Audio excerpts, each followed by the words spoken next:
A Ucrânia recebeu uma oferta de paz. Se a Ucrânia aceitar, estará entregando à Rússia a vitória que sacrificou tudo para tentar impedir. Na semana passada, autoridades ucranianas receberam uma proposta de paz com 28 pontos, elaborada por enviados da Rússia e Estados Unidos da América. Com Ucrânia e aliados europeus fora da discussão, o plano é impossível de aceitar para a Ucrânia. É apenas uma cópia fiel da lista de desejos diplomáticos a qual a Rússia vem se agarrando desde as primeiras horas da guerra. E basicamente permitiria que a Rússia invadisse a Ucrânia de novo em breve. Mas Washington foi claro. Espera-se que a Ucrânia aceite o acordo como está, ou será abandonada. É uma situação impossível para Kiev, que o presidente Volodymyr Zelensky expôs em termos contundentes. Citação: agora, a Ucrânia enfrenta uma escolha difícil, perder a dignidade ou arriscar perder um parceiro essencial. Zelensky enfrenta uma escolha crucial em meio à fragilidade interna: rejeitar o acordo e arriscar mais vidas pela sobrevivência da Ucrânia, ou aceitar e permitir que o país seja absorvido pela Rússia nos próximos anos. Neste momento, tudo importa. Os termos precisos da proposta, a situação dentro da Ucrânia e no campo de batalha, as circunstâncias por trás da própria criação da proposta, e o esforço total da Ucrânia e de seus aliados restantes para encontrar algum outro caminho a seguir. Após quase 4 anos de guerra contínua, este é o momento decisivo para a Ucrânia. E as chances de uma vitória real são extremamente pequenas.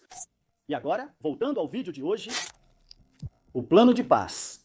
Antes de detalhar o plano de paz apresentado à Ucrânia na semana passada, precisamos explicar um ponto crítico de contexto que recomendamos que você mantenha em mente durante o episódio. Tudo o que discutirmos hoje, cada ponto dentro desse plano de paz e cada parte da negociação que vier depois, precisa ser interpretado no contexto da ameaça de uma segunda invasão russa. Essa é a possibilidade sombria, mas distinta, de que a Rússia pretende impor termos esmagadoramente favoráveis para uma paz e forçar a Ucrânia a concordar.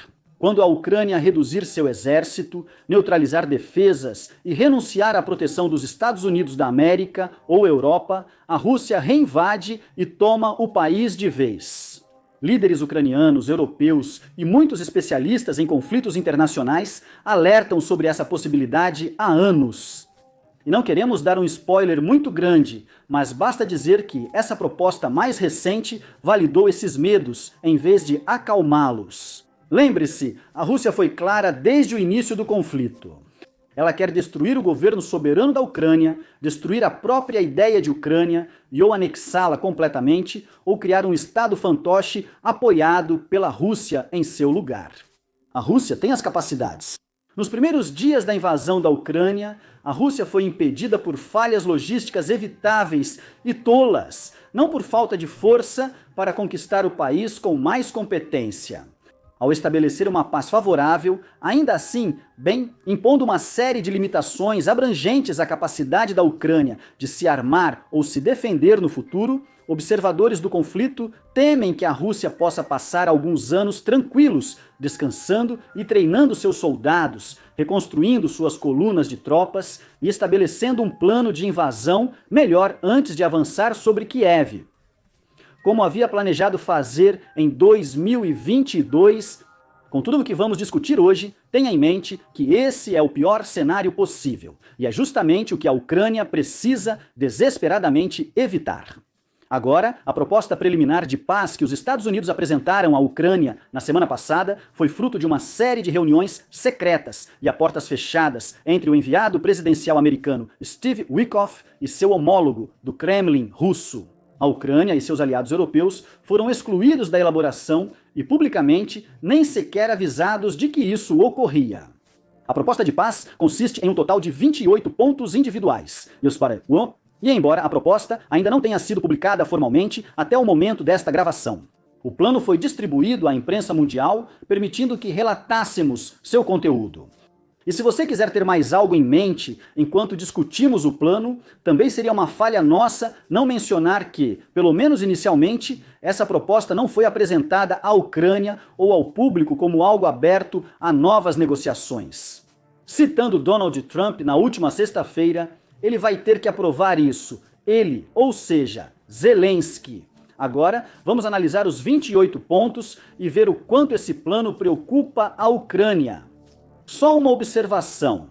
Em vez de ler os itens da proposta em sequência, vamos agrupar os 28 pontos pelos temas que abordam.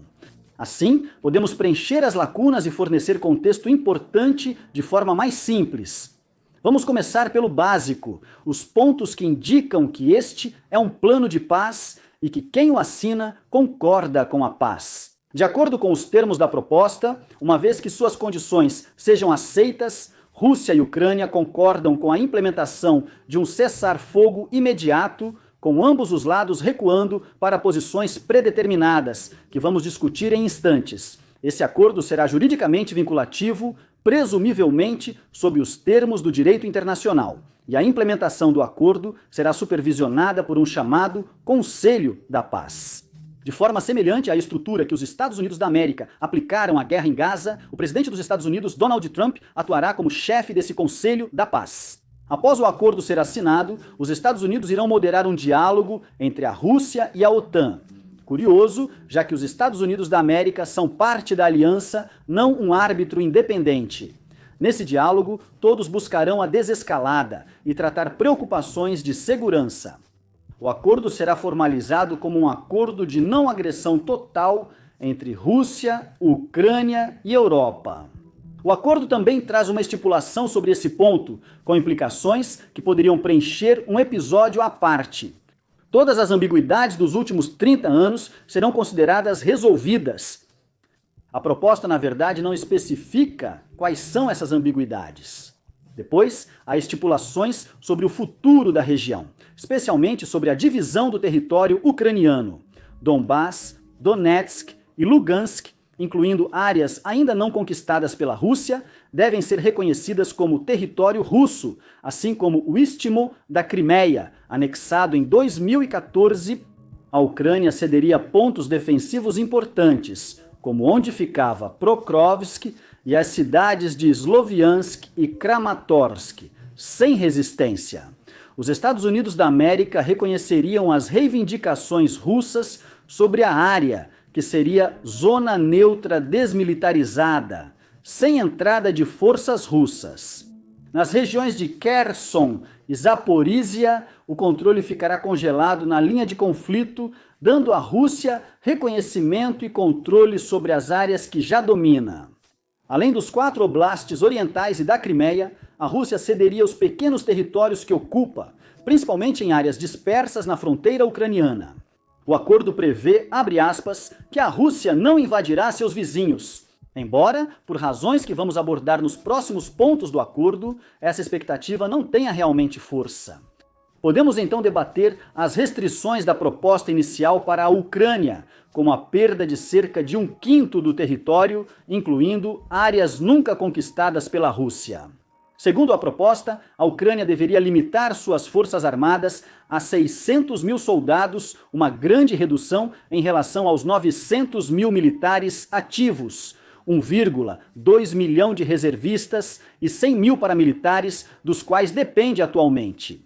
A Rússia, cujo exército Putin ampliou em 2024 para quase 2,4 milhões de soldados, incluindo 1,5 milhão na ativa, não teria restrições no tamanho das forças armadas. A Ucrânia seria obrigada a consagrar como uma emenda à sua Constituição que não ingressará na aliança da OTAN em nenhum momento, enquanto a OTAN concordaria em aprovar novos estatutos, declarando que não aceitará a Ucrânia no bloco em nenhum momento futuro. Ela terá que desistir de permitir o envio de tropas da OTAN para a Ucrânia, seja oficialmente ou por voluntários, exigindo que a OTAN aceite não estacionar tropas no país. Essa escolha de palavras permite à Rússia facilmente alegar que uma coalizão de voluntários viola o cessar-fogo, invalida a proposta e autoriza a retomada da guerra a qualquer momento.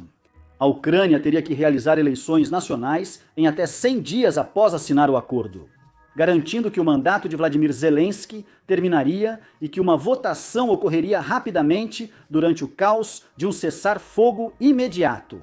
Isso, é claro, daria à Rússia um terreno muito fértil para usar suas já conhecidas ferramentas de interferência e manipulação eleitoral dentro de Kiev.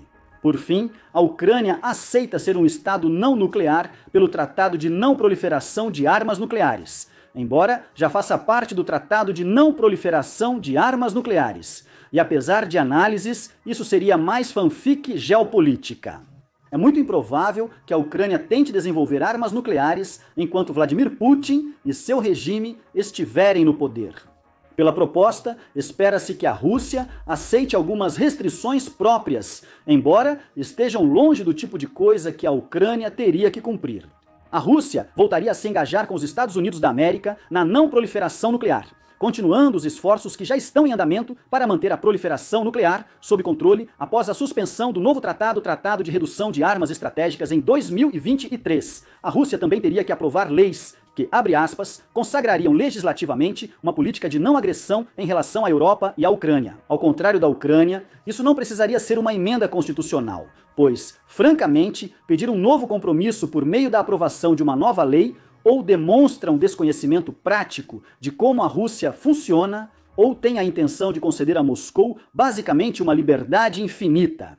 Leis aprovadas com o apoio de Putin em um dia na Rússia podem ser revogadas com o apoio dele no dia seguinte. Mais importante, essas leis só restringem a Rússia se ela mesma decidir se limitar voluntariamente. Putin e aliados podem reunir grandes tropas na nova fronteira da Ucrânia e revogar essas leis só na hora da invasão. Se é que eles se dariam ao trabalho de revogá-la. A OTAN também teria que aceitar restrições, pois, além da promessa da Rússia de não invadir vizinhos, estaria proibida de se expandir futuramente. Essa parte da proposta não foi escrita apenas para excluir a Ucrânia. Ela proibiria qualquer nova adesão à OTAN por tempo indeterminado. A Europa também estacionaria caças na Polônia como garantia de segurança para a Ucrânia, algo importante por vários motivos.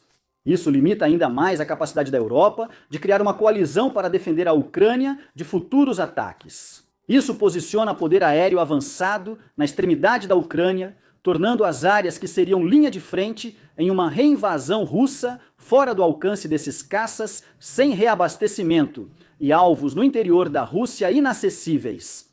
Como analistas notaram, isso significa que só aeronaves europeias defenderão a Ucrânia, não americanas, o que será relevante ao discutirmos as garantias de segurança dos Estados Unidos da América. Com esse acordo, a Rússia obteria benefícios extras. Ela voltaria à economia global e ao Fórum do G8, hoje G7, pela ausência da Rússia. Ela receberia alívio das sanções em fases e entraria em várias novas parcerias com os Estados Unidos. Isso incluiria uma força-tarefa de segurança em que Rússia e América atuariam juntas para garantir o acordo com a Ucrânia, que não foi convidada. As duas nações também fariam um acordo econômico de longo prazo em energia, recursos, centros de dados, mineração de terras raras, inteligência artificial e outros. A Rússia terá 50% da energia gerada na usina nuclear de Zaporizhia, controlada pelo país desde 2022. Todas as partes envolvidas na guerra receberiam, entre aspas, anistia total por ações cometidas durante o conflito e concordariam em não buscar reivindicações ou resolver novas queixas. Isso significa que as atrocidades russas em lugares como Bucha, seus notórios programas de separação de famílias e reeducação de crianças, tortura e abuso de prisioneiros de guerra e outros atos cometidos durante a guerra seriam basicamente perdoados. Tecnicamente, ambos os lados estariam sujeitos a uma série de medidas baseadas na tolerância.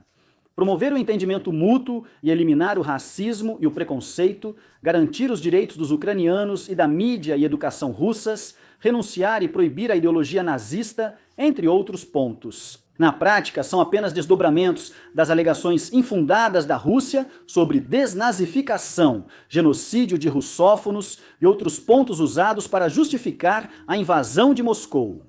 E na prática, o amplo controle da Rússia sobre sua mídia, educação, capacidade de investigação interna e outros elementos da sociedade civil significaria que a Rússia teria liberdade para cumprir apenas de forma simbólica ou simplesmente não cumprir, conforme achasse conveniente.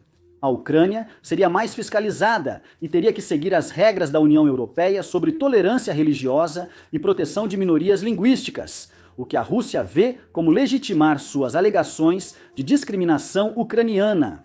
O documento, em mais um benefício para a Rússia, exige que ambos evitem alterar acordos territoriais do Tratado de Paz pela Força no futuro. Embora isso na prática restrinja ambos os lados, há um pouco mais por trás disso.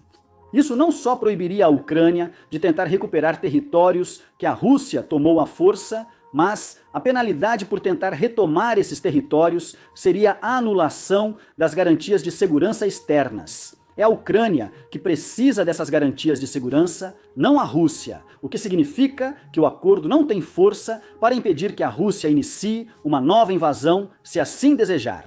Em troca, a Ucrânia até recebe alguns benefícios, embora sejam muito menos abrangentes do que os que a Rússia recebe.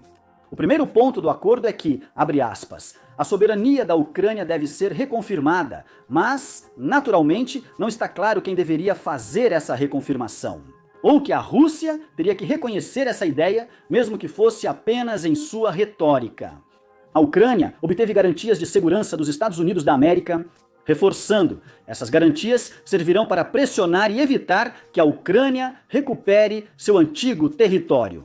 Com a Rússia não passando por nada semelhante. Em vez disso, os Estados Unidos da América se comprometem com uma resposta militar, abre aspas, robusta e coordenada se a Ucrânia for invadida novamente, além de restaurar todas as sanções globais e retirar o reconhecimento do novo território russo.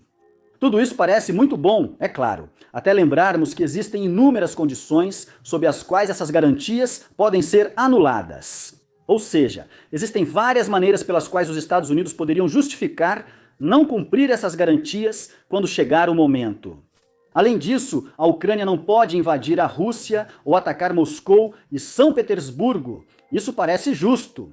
Os Estados Unidos serão compensados pela garantia de segurança, mas os meios ainda não foram definidos.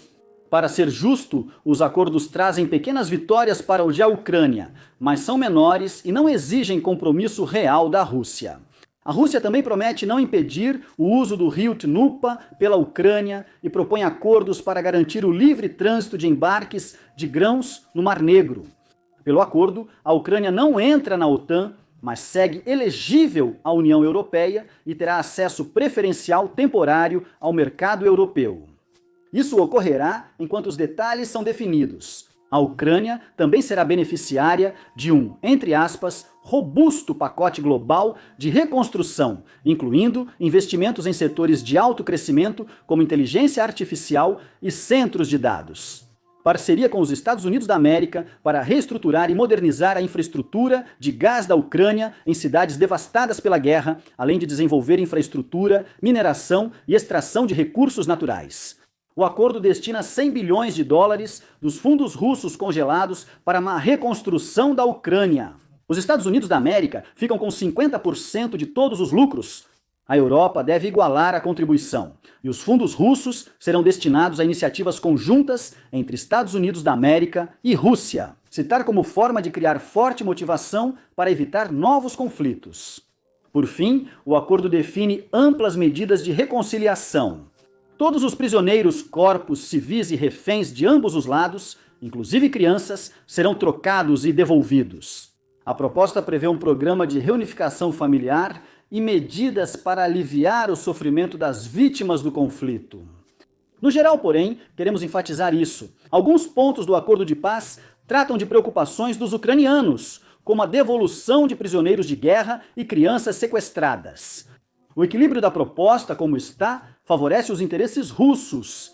O acordo limitaria muito a defesa da Ucrânia e, essencialmente, proíbe a Europa ou a aliança mais ampla da OTAN de fornecer os tipos de garantias de segurança que a maioria dos líderes europeus desejaria. Em vez disso, faz a Ucrânia depender de garantias de segurança frágeis dos Estados Unidos da América, em um momento em que até mesmo os próprios aliados da OTAN dos Estados Unidos têm dúvidas reais sobre a disposição de Washington em honrar compromissos de segurança que são muito mais fortes do que o que foi oferecido à Ucrânia. Ela concorda com uma série de termos que a Ucrânia recusou categoricamente em todas as tentativas anteriores de negociação. e valida explicitamente a alegação e a retórica que a Rússia tem usado há anos para justificar sua invasão. Em essência, é o tipo de acordo que se esperaria que a Ucrânia rejeitasse imediatamente, exceto que, neste momento, não está claro se a Ucrânia tem escolha. Aceite ou deixe. Quando surgiram os primeiros rumores sobre os termos de paz de Washington na imprensa internacional, ficou claro que o acordo não favoreceria os interesses ucranianos. Mesmo antes do rascunho do acordo vazar, especialistas e formuladores de políticas apontaram que qualquer proposta escrita em uma conversa entre um enviado americano e um russo, sem qualquer envolvimento ucraniano ou europeu, provavelmente não seria o tipo de proposta que a Ucrânia poderia aceitar imediatamente. Antes mesmo de todo o acordo ser divulgado à imprensa, os Estados Unidos já deixavam claro a Kiev que a Ucrânia teria que aceitá-lo incondicionalmente, gostando ou não.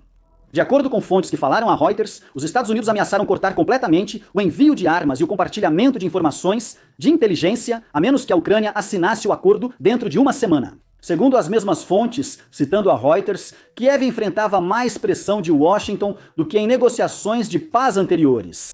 Os Estados Unidos da América enviaram uma delegação militar a Kiev, onde o embaixador confirmou que seguiam um cronograma agressivo para fechar o acordo.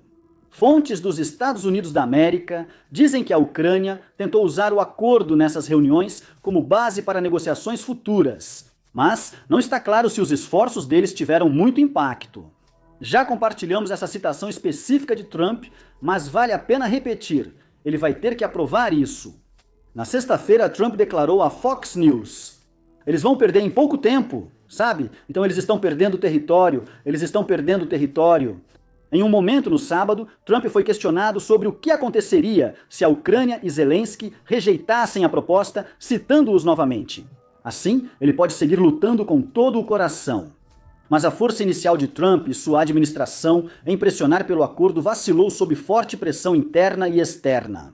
Os anúncios e o rascunho vazado do acordo enfrentaram forte oposição de líderes europeus e resistência bipartidária de legisladores de destaque em Washington. Mesmo dentro do próprio partido, alguns líderes criticaram duramente a proposta preliminar, com o senador republicano Thom Tillis afirmando, abre aspas, se os funcionários do governo preferem agradar Putin a buscar uma paz real, o presidente deveria buscar novos conselheiros. Ou aqui está o ex-líder do Senado, Mitch McConnell. Putin passou o ano inteiro tentando fazer o presidente Trump de bobo. No fim do sábado, Trump tentou afastar a ideia de que esse era um momento decisivo para a Ucrânia ou que ela foi pressionada a aceitar o acordo. Em sua declaração de sábado para repórteres dos Estados Unidos da América, Trump afirmou que o acordo não era, abre aspas, minha oferta final. Mas não se engane, essa postura é um recuo por parte do governo Trump.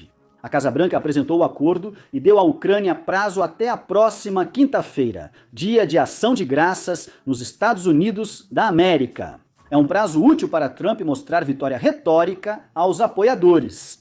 Espero que seja desnecessário dizer isso para a Ucrânia e os soldados de Kiev na linha de frente. Melhorar a qualidade do dia de ação de graças de Donald Trump é irrelevante.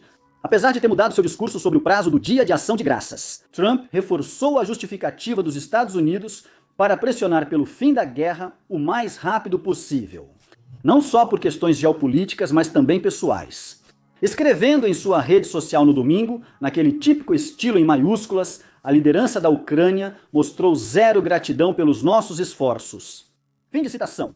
Na mesma declaração, Trump criticou países europeus por comprarem petróleo russo, apesar de só a Hungria e Eslováquia, cujos líderes são relativamente favoráveis a Trump, ainda receberem gás importado. Neste momento, Trump criticou seu antecessor Joe Biden por enviar armas e dinheiro à Ucrânia gratuitamente e reiterou sua antiga afirmação de que a Rússia não teria invadido a Ucrânia se ele estivesse no comando dos Estados Unidos quando a guerra começou.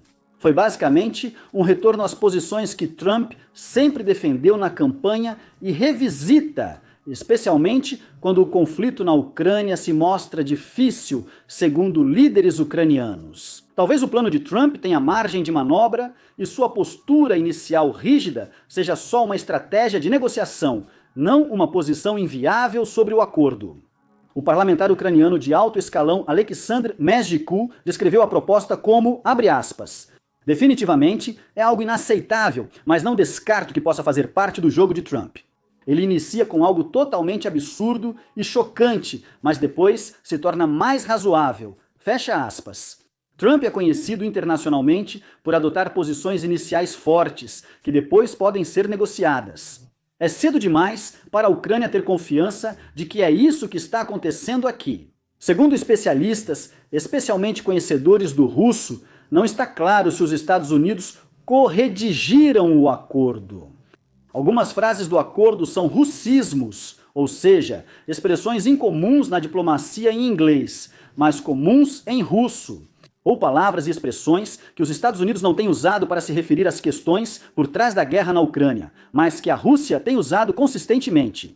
Senadores dos Estados Unidos da América, inclusive republicanos aliados de Donald Trump, disseram à imprensa que Marco Rubio confirmou que o plano não foi feito pelos Estados Unidos da América, mas era um conjunto de termos da Rússia recebido por um intermediário. O próprio Rubio, mais tarde, insistiu que os Estados Unidos da América realmente elaboraram a proposta usando contribuições tanto da Rússia quanto da Ucrânia, que, notavelmente, foi excluída do processo de elaboração. O Departamento de Estado de Rubio tentou reforçar essa afirmação. Mas mesmo assim, essa posição é bastante duvidosa, já que os senadores dos Estados Unidos da América que afirmaram o contrário coletivamente citaram o próprio Rubio como fonte, como se a pressão de Washington já não fosse suficiente. Também é importante destacar que essa proposta aparece em um momento de fragilidade para Kiev. Na linha de frente, a Ucrânia está sob imensa pressão enquanto tenta manter uma posição na cidade de Pokrovsk e enfrenta pressão em outras áreas do Donbás, na terra de ninguém. O país está no meio de uma crise de deserção, com cerca de 40 mil pessoas estimadas deixando as forças armadas a cada mês, a maioria delas fugindo do treinamento. A Ucrânia se prepara para outro inverno rigoroso sob ataques russos à sua infraestrutura energética. O objetivo é expor a população civil da Ucrânia ao risco de morrer de frio nos meses mais frios. E pior de tudo, de longe, Kiev está envolvida em um grande escândalo de corrupção. Um escândalo tão grande que poderia fazer o público ucraniano e aliados europeus perderem a fé em Zelensky e em seu governo. E se você se interessa por isso, publicamos um episódio separado sobre a crise de corrupção na Ucrânia há alguns dias. Você pode conferir se quiser. No geral, a Ucrânia já estava em sua posição mais fraca em anos antes mesmo dessa proposta de paz começar a circular. E tanto Washington quanto Moscou sabem disso. Pesquisas iniciais mostram que 75% dos ucranianos rejeitam a proposta de paz e 70% temem novo ataque russo se o acordo for assinado. Mas a questão maior permanece. Se a Ucrânia pudesse ser forçada a capitular sob a ameaça de que poderia simplesmente ser abandonada e deixada a colapsar, então este seria o momento para potências externas fazerem essa ameaça. A contraproposta. Apesar da pressão internacional enfrentada pela Ucrânia e apesar da dificuldade de sua posição no campo de batalha, essa história ainda não acabou, pelo menos não por enquanto. A Ucrânia ainda pode defender seus interesses. E embora não possa forçar os Estados Unidos a mudar completamente sua abordagem, pode ao menos traçar um limite e recusar-se a entregar à Rússia as chaves para uma futura reinvasão. Se a Ucrânia agir estrategicamente, pode reconquistar o apoio dos Estados Unidos da América.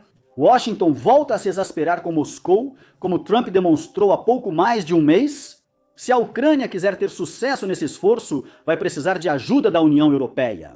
E agora essa ajuda parece estar chegando. Os líderes europeus ficaram surpresos com a proposta inicial de Washington, mantendo-se, em sua maioria, fora do registro em público, mas deixando claro seu descontentamento com o governo Trump em particular. Falando ao Político.eu, um importante político da União Europeia disse que Uikov precisa ver um psiquiatra. Um ex-funcionário francês avaliou que a proposta deve ser rejeitada por todos. Segundo o artigo, ao ser questionado anonimamente sobre a proposta, outro funcionário da União Europeia apenas começou a xingar. Publicamente, porém, os líderes mundiais trabalharam para envolver o governo Trump o mais rápido possível, a fim de puxar Washington de volta da beira do abismo. Durante o G20 em Joanesburgo, os líderes da OTAN, Emmanuel Macron, da França, Keir Starmer, do Reino Unido, Friedrich Merz, da Alemanha, Mark Carney, do Canadá e Alexander Stubb, da Finlândia, reuniram-se com Ursula von der Leyen, da União Europeia, e iniciaram conversas para o fim de semana. Essas conversas aconteceram em Genebra no sábado, reunindo altos funcionários da Ucrânia e o secretário de Estado dos Estados Unidos da América, Marco Rubio. Durante a conferência, líderes da União Europeia reafirmaram que as fronteiras da Ucrânia não podem ser mudadas à força e sua força militar não deve ser reduzida, evitando vulnerabilidade a novo ataque. Entre as importantes contribuições da Europa para a Ucrânia e a importância estratégica de um cessar-fogo. A Europa precisa aceitar qualquer acordo de paz assim que for assinado, seja qual for seu valor. A Europa reconheceu que este é um momento decisivo para Kiev e que uma falha em manter a linha aqui a qualquer custo vai redefinir o equilíbrio de poder no continente europeu pela primeira vez desde a Guerra Fria. Ao mesmo tempo, porém, autoridades europeias e analistas independentes tiveram que considerar uma possibilidade desconfortável, que mesmo que esse acordo não tenha só a intenção de ser algo que a Ucrânia não possa recusar, pode ser que ele tenha como objetivo ajudar os Estados Unidos da América a se desvincularem da guerra na Ucrânia de uma vez por todas. Washington apresentou à Ucrânia uma proposta que, com razão ou não, afirma ser o melhor que pode oferecer e considera oficialmente a melhor chance de encerrar a guerra. A Rússia, por todos os indicadores externos, concordou com o acordo em princípio, desde que ele não seja alterado. Então, sobra para a Ucrânia o peso da recusa, e isso torna muito mais fácil para Washington dar de ombros e dizer: "Ah, nós tentamos." Washington se retira, a Europa reage com fortes condenações e Washington diz: "Já pedíamos que aumentassem os gastos com defesa." Então, se vocês acham que a Ucrânia é tão importante para a defesa do continente de vocês, então, bem, vocês que paguem pela guerra dela. Infelizmente, há um grande problema. A Europa, hoje, não está pronta para apoiar a Ucrânia sem os Estados Unidos. A não ser que a defesa da Ucrânia mudasse drasticamente. A Europa não basta para a Ucrânia manter sua luta atual. E Washington sabe disso. Escrevo no final do dia 23 domingo, em Kiev. As conversas em Genebra trouxeram algum avanço para um acordo melhor. O principal negociador da Ucrânia, Rostom Umarov, disse à imprensa mundial que ocorreram várias rodadas de discussões em grupo sobre o acordo entre sua delegação, americanos e europeus. A versão atual do documento, ainda nas etapas finais de aprovação, já reflete a maioria das principais prioridades da Ucrânia. O líder ucraniano Vladimir Zelensky falou online sobre as negociações, destacando que, abre aspas, todos precisamos de um resultado positivo e que, citando novamente, o derramamento de sangue deve ser interrompido e devemos garantir que a guerra nunca seja reacendida. Na cúpula do G20 na África do Sul, o chanceler alemão Friedrich Merz, líder da OTAN e União Europeia, expressou isso. Um acordo dificilmente será definido até quinta-feira, dadas as diferenças entre os lados. Citando Merz aqui, guerras não podem ser encerradas por grandes potências passando por cima dos países afetados. Embora isso possa não agradar à mídia dos Estados Unidos da América, negociações mais lentas e amplas costumam gerar melhores resultados, independentemente das nações ou do conflito. Elaborar um plano de paz com 28 pontos em apenas alguns dias seria um processo difícil, mesmo se as posições da Rússia e da Ucrânia estivessem muito mais alinhadas do que já estão. Se um acordo de paz justo e mutuamente aceitável for sair desta rodada de negociações, então tempo e minúcia são ativos, não passivos. As conversas em Genebra resultaram em uma contraproposta ao plano dos Estados Unidos da América e Rússia, feita pelo E3 da Europa, Grã-Bretanha, França e Alemanha. Ela basicamente altera significativamente os 28 pontos iniciais do acordo. O pacto de não agressão entre Rússia, Ucrânia e OTAN, além das ambiguidades anteriores, ainda permanece. A nova proposta dispensa tanto a cláusula de não expansão da OTAN, quanto a expectativa de que a Rússia não invada vizinhos. Isso é o que todos esperam da Rússia desde antes de 2014, mas a expectativa internacional não tem sido muito útil. O acordo endossado pela Europa eleva o limite das forças armadas ucranianas para 80 mil soldados em tempos de paz, implicando o potencial de expandi-lo em tempos de guerra. Ele substitui muitos itens antes atribuídos aos Estados Unidos da América, assumindo que a OTAN fará essas funções em conjunto. Ressalta que a entrada da Ucrânia na OTAN depende de consenso interno, que hoje não há. A OTAN não manterá tropas permanentes na Ucrânia em tempos de paz sob seu comando, mas permite uma coalizão de países dispostos e exige garantias de segurança dos Estados Unidos da América para a Ucrânia, semelhantes ao artigo 5º da OTAN, que a Ucrânia perderia se invadisse a Rússia. O novo rascunho exige que a Ucrânia seja totalmente reconstruída e compensada financeiramente, usando ativos russos congelados até que a Rússia repare os danos causados. Enquanto a Força-Tarefa Conjunta de Segurança, que monitora este acordo de cessar-fogo, agora incluirá europeus e ucranianos. A Ucrânia aceita ser não nuclear e seguir as leis da União Europeia sobre proteção religiosa e linguística. Agora todas as negociações territoriais começam na linha de contato atual, e a Ucrânia segue comprometida a não tentar recuperar territórios à força. Não há imunidade para atos cometidos durante a guerra, e embora a Ucrânia ainda tenha que realizar eleições o mais rápido possível, não existe um prazo rígido para que Kiev faça isso acontecer. No geral, é um acordo muito melhor do ponto de vista da Ucrânia, com apenas um desafio principal. Assim como as restrições do acordo inicial eram inaceitáveis para a Ucrânia, as restrições e condições deste acordo serão inaceitáveis para a Rússia. Após a reunião em Genebra, o secretário de Estado dos Estados Unidos da América, Marco Rubio, elogiou o suposto progresso das negociações. Novamente, o melhor até agora em todo esse processo, desde quando assumimos o cargo em janeiro.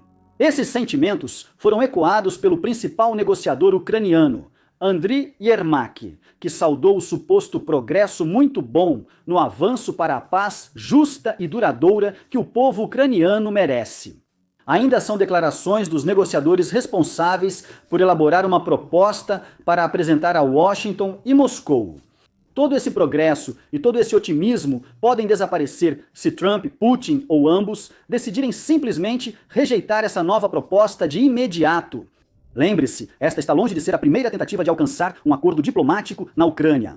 E as partes mais importantes das posições da Rússia e da Ucrânia permanecem fundamentalmente inalteradas em comparação com o que já foram em rodadas anteriores de negociação. É verdade que não é impossível que tudo isso acabe dando certo para a Ucrânia no final, mas há muitas maneiras desse processo dar errado. A probabilidade de Ucrânia e Europa acertarem no final é relativamente baixa.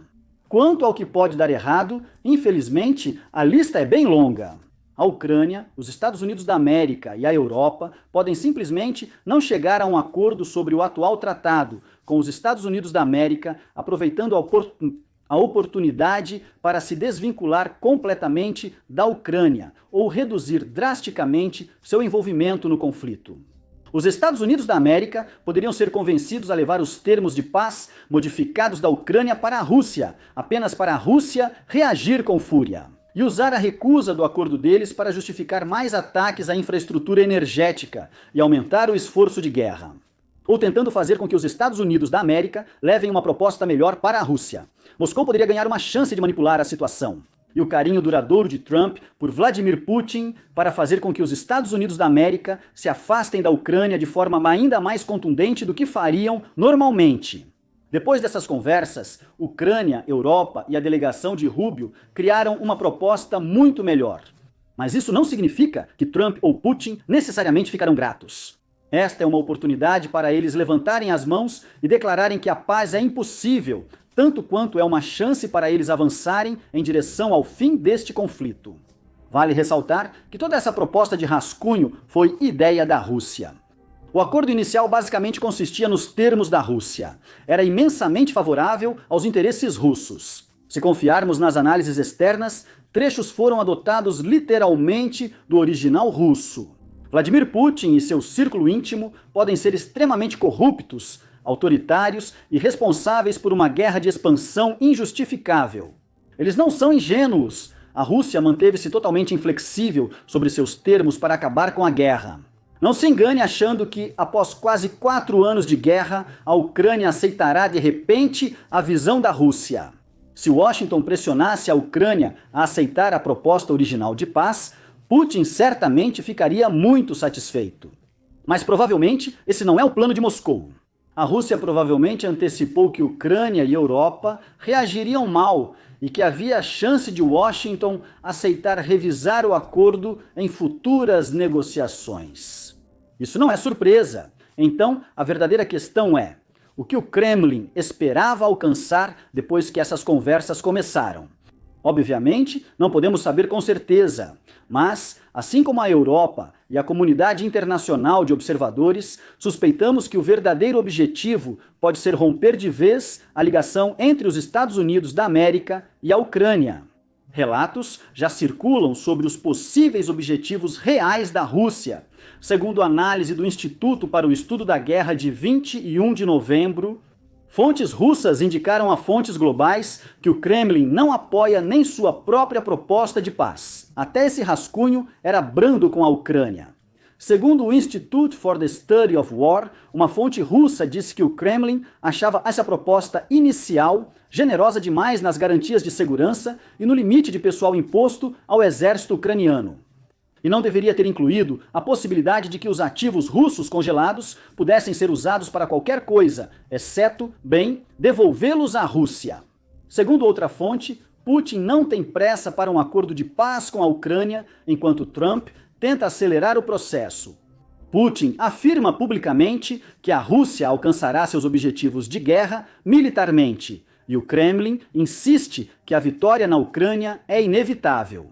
Líderes proeminentes do Estado russo, da Duma, ridicularizaram o acordo diante do público russo, insistindo que isso não pode levar a uma paz verdadeira. Qualquer resultado além da vitória clara da Rússia na linha de frente seria insuficiente. As declarações públicas deles dificilmente são acidentais, e o Kremlin não deixaria essas mensagens chegarem ao público russo, a menos que fosse uma posição que a Rússia aceitasse diante de seu povo. Se a Rússia realmente pretendesse que essa proposta de paz, aparentemente escrita por seu próprio representante, levasse a um cessar-fogo, então sua postura pública e privada em relação ao acordo não faria sentido. Isso não está acontecendo aqui. A Rússia observa os fatores à sua frente. Da pressa de Washington em fechar acordo, a situação interna frágil da Ucrânia e a limitação europeia para suprir a ausência dos Estados Unidos da América. Neste momento, a proposta de paz entre Estados Unidos da América e Rússia parece explorar essa situação. O acordo oferece a Washington e oferece a Trump uma saída para toda essa frustração com Kiev e dá a Trump a oportunidade de acreditar que ele tentou de tudo. Seus enviados fizeram o possível, mas os ucranianos simplesmente recusam a trégua. O acordo obriga a Ucrânia e aliados europeus a rejeitar rapidamente e firmemente a proposta em sua forma inicial. A Rússia sabe como Trump e seus aliados reagem quando um acordo proposto por eles é firmemente rejeitado. A Rússia entende que, com a deserção na Ucrânia e o escândalo de corrupção, Washington tem mais dificuldade para justificar apoio a Kiev. O elo entre Washington e Kiev já era instável, e para Moscou isso é uma oportunidade de quebrá-lo de vez, ou até ocorrer uma transição de poder nos Estados Unidos. Após esse corte na conexão, a Rússia tem chance de buscar vitória no campo de batalha. A Europa pode seguir fornecendo ajuda militar e até adquirir armas dos Estados Unidos da América para enviar à linha de frente. Mas, sozinha, isso não basta. A Rússia enfrenta grandes desafios que pesarão no próximo ano ou 2. Mas eles ainda não começaram a fazer efeito de verdade. A Rússia possui reforços suficientes para acreditar em sucessos militares a curto prazo. Lembre-se, a guerra na Ucrânia hoje é o que sempre foi. Uma guerra brutal de atrito, com ambos os lados fazendo tudo para levar o outro ao limite. A Ucrânia resistiu até agora e pode resistir por mais um tempo com o apoio total da aliança da OTAN. Mas se os Estados Unidos se desengajarem completamente, a capacidade da Ucrânia de continuar lutando da maneira que vem lutando estará em sério risco. A Europa ainda não consegue suprir essa lacuna, e a Rússia tem consciência disso. Por enquanto, a Ucrânia ainda está desafiadora. Zelensky, ao falar à nação antes das conversas de sábado e lembrar a grande fome dos anos 1930, que matou milhões sob Stalin, afirmou: estamos mais uma vez nos defendendo contra a Rússia, que não mudou e traz novamente a morte. Sempre defendemos e defenderemos a Ucrânia. Porque só aqui como nossa casa, e em nossa casa, a Rússia definitivamente não será a dona. Mas o que Zelensky não disse importa tanto quanto. A Ucrânia pode estar a apenas alguns dias de ser abandonada permanentemente por seu aliado global mais importante. Uma ruptura diplomática manipulada pela Rússia parece ter sido arquitetada de forma que a liderança americana ou não entende, ou pior, deseja que aconteça. O que ocorrer nos próximos dias será decisivo para a Ucrânia resistir à invasão russa e evitar outra futura. Se a Ucrânia for totalmente abandonada, impedir ou sobreviver à próxima invasão pode ser impossível. Obrigado por assistir.